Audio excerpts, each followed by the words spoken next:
बच्चों, एक एक क्लासेस में आपका एक बार फिर से स्वागत है। मैं हूं अमित कुमार।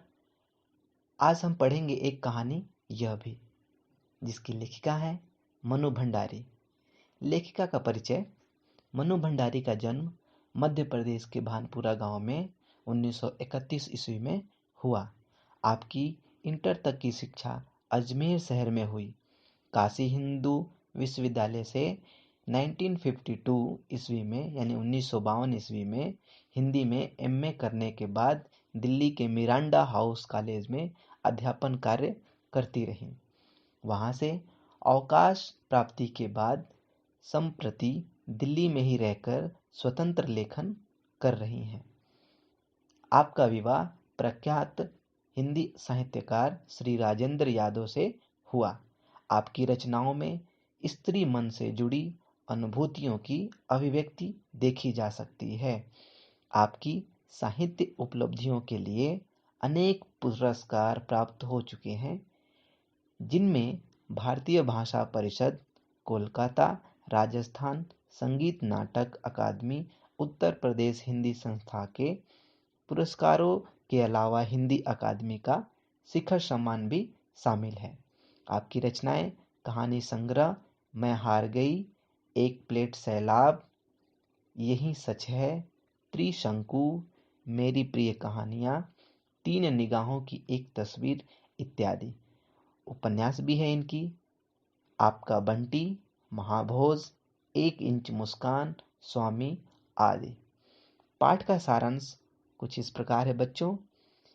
एक कहानी यह भी आत्मकथा में मनु भंडारी ने अपने जीवन की घटनाओं पर प्रकाश डाला है। ये घटना इनकी खुद की है। घर का वातावरण, माता पिता के स्वभाव, भाई बहन और सहेलियों के साथ खेल कूद, प्राध्यापिका जो प्राध्यापिका थी इनकी शीला अग्रवाल का प्रभाव, स्वतंत्रता आंदोलन में सक्रिय आदि का रोचक वर्णन किया गया है। मनु भंडारी का जन्म, जैसा कि आपने सुना, मध्य प्रदेश के भानपुरा गांव में 1931 में हुआ और वह एक दुबली पतली काली सी मरियल सी थी। बहुत ही दुबली पतली थी, काली सी थी, मरियल सी थी। इनकी एक बड़ी बहन थी जिनका नाम था सुशीला, जो बहुत गोरी थी। अतः पिताजी सदा उसी की प्रशंसा अधिक करते थे। यानी पिताजी बड़ी बहन सुशीला को ही ज्यादा प्यार करते थे और उसकी प्रशंसा किया करते थे। लेखिका की सदा उपेक्षा होती थी, यानी लेखिका को कम प्यार मिलता था।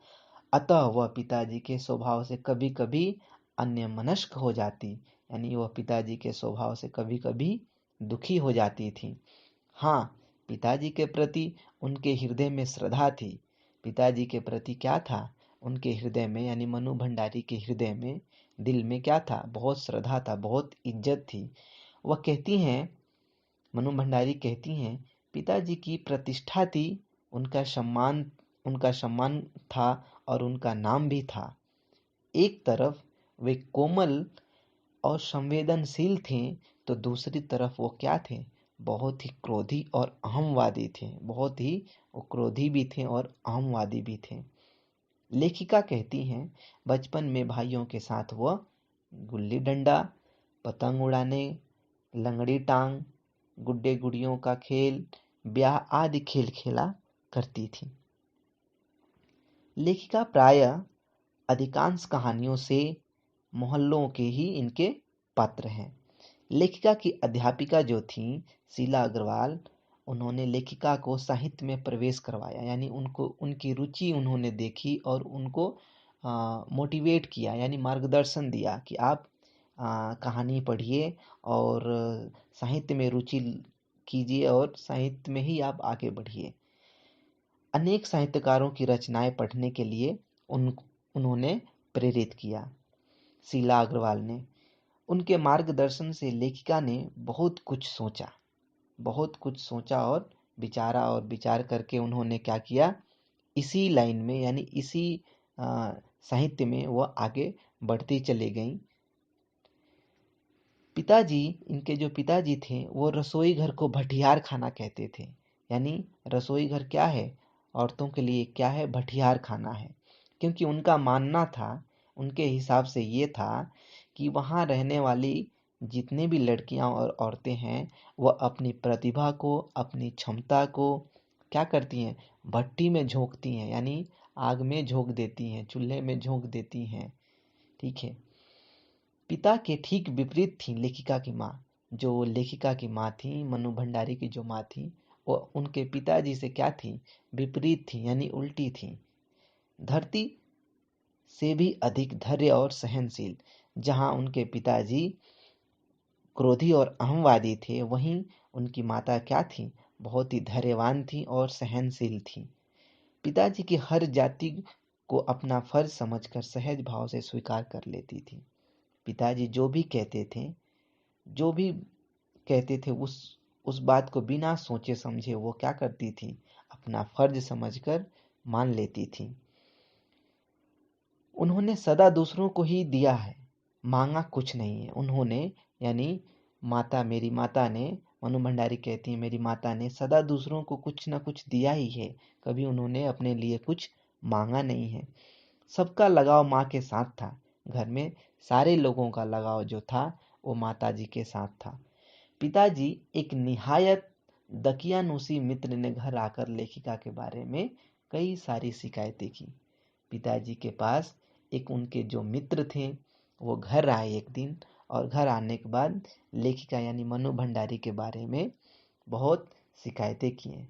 शिकायतें बहुत ज़्यादा की हैं कि ये कॉलेज में पढ़ती नहीं है, कॉलेज में क्या करती है, नेतागिरी करती है, हाँ, इधर उधर घूमती है, भाषण देती है। इसी तरह की बहुत सारी शिकायतें उन्होंने किया, खरी खोटी भी सुनाई।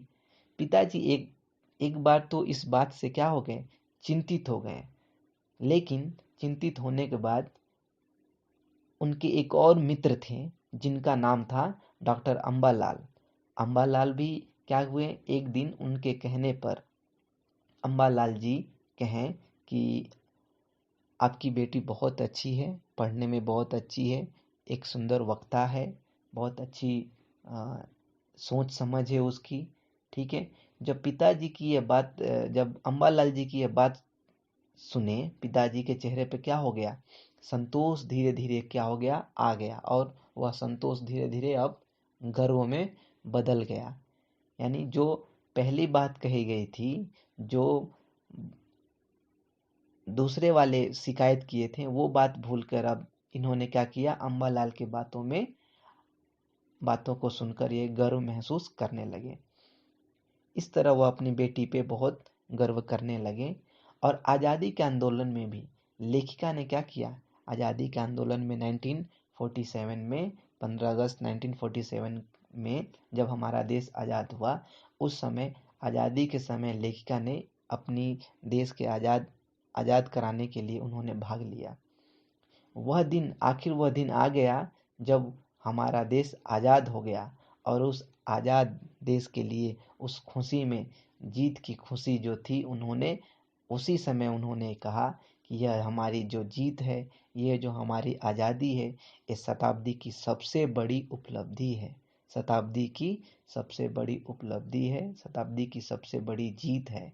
और इस तरह उनकी कहानी जो थी वह 15 अगस्त 1947 की जब हमारा देश आज़ाद हुआ, उस समय इनकी एक कहानी यह भी बताई गई है इनके ही माध्यम से।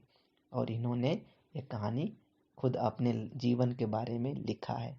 आशा करता हूँ आपको समझ में आया होगा। अगर समझ में आ गया है तो मेरे चैनल को लाइक और